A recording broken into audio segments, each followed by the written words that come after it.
Good morning. I am Bryant Carpenter, sports editor of the Meriden Record-Journal, alongside my color-coordinated colleague, Mr. Sean Krofssik. Hey, how's everyone going? Glad to be back for another week. You're probably wondering, and I will confess it is true, Sean and I did talk on Friday afternoon and discussed what we would be wearing to try to, match. Shawnee, I said I'd be wearing the Houston Oilers blue, and I thought, well, you're close enough in the ballpark. Yeah, a little off.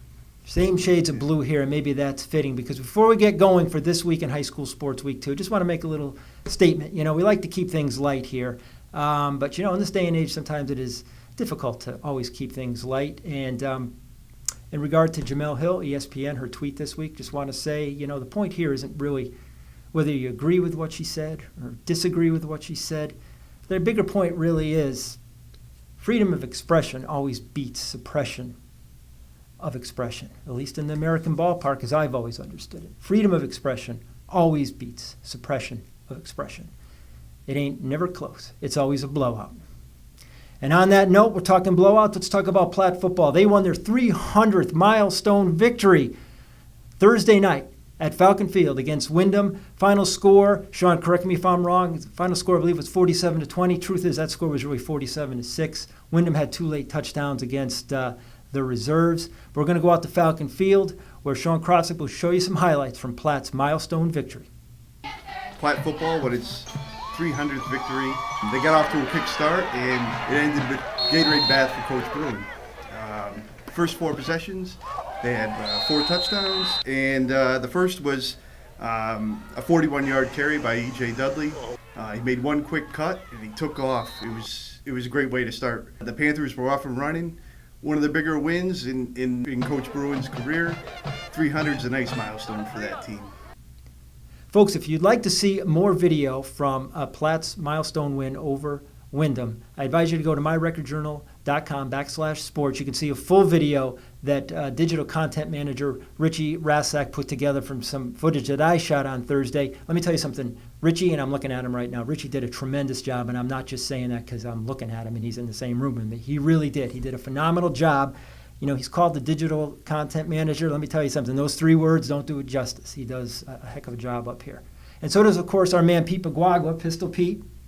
Now, I need you to know, folks, Pistol Pete's down in Nashville this weekend. He's down there, I believe he's recording a new country album with his band, the Lonely Hearts, down in the Music City. He's also attending a wedding while he's down there. I tell you this to explain the fact that we only have highlights from Platte football. Pete was not here on Friday night. Sean and I had to be in the ranch, man, in the fort, because there's a lot that goes on Friday.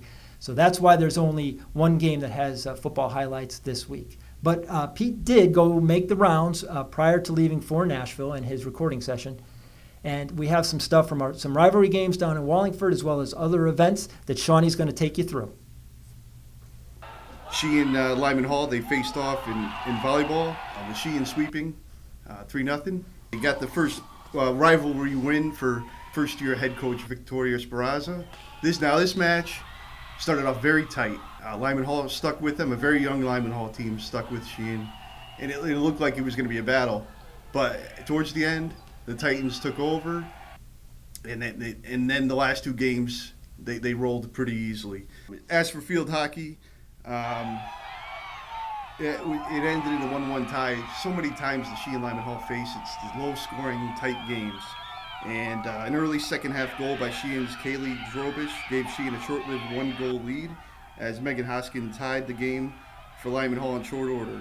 Both teams had chances in overtime, and Hoskin had a chance to win the game as time winding down, but Sheehan's Jalen Sandoval made a kick save to preserve the tie. The Lyman Hall boys soccer, that was a tough one after they started off the season so well. Lyman Hall had their chances, but weren't able to convert against Brantford, and they fell 7-2. Sheehan at Hamden, 2 early goals by Hamden put in boys soccer, put Sheehan behind early, and they weren't able to recover, falling to the Green Dragons 2-0. Also, the Platte girls soccer were in action this week. They had a tough matchup. They lost 7-0 to Berlin.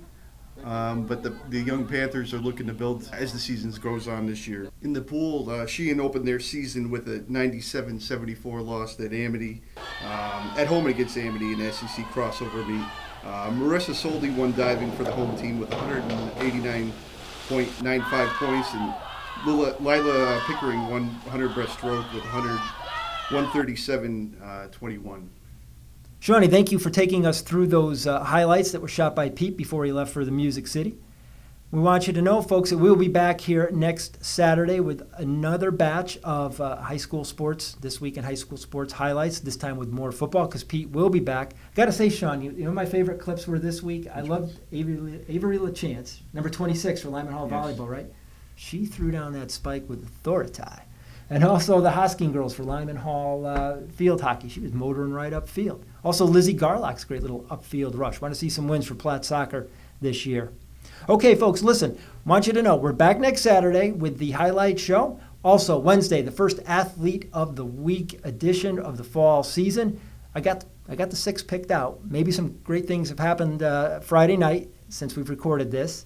Maybe some things on Monday, but I got the 6. I think I got the first 6. You turn in next Wednesday, and we'll tell you who the first 6 are for Athlete of the Week, and you can go online and start to vote. Also, we have a neat little intro clip, too, that is our little take on the Odyssey. It was Pete Paguagua's idea. He's torn a page from James Joyce. Anyways, folks, hope you enjoyed the show. It was a pleasure to be here with my friend Sean Krofssik.